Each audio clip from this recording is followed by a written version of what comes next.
Така, здравейте хора, аз съм Ива Виктория и днес искам да снимам едно видео, което вчера не можах и сега искам да ви покажа навън времето какво е.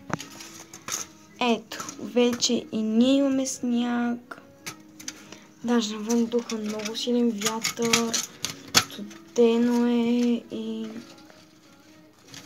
ето, чакайте, че просто е гадно, ето даже ще отворя прозореца да видите.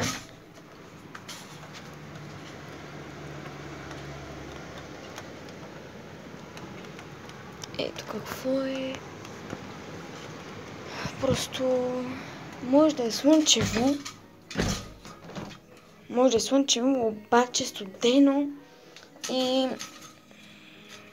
всичко в сняг. То не е точно всичко, даже ето духа там, духа вятър. Ето. И там духа вятър. Те, че то няма как да се види. Да, ето вече се вижда. Ето. И не знам, да утре към път за училище да е по-добро времето, защото ние ще станем доста рано. Ще се, докато се оправим, то ще мине време и така нататък. Така че за сега ще ви казвам чао и до по-късно.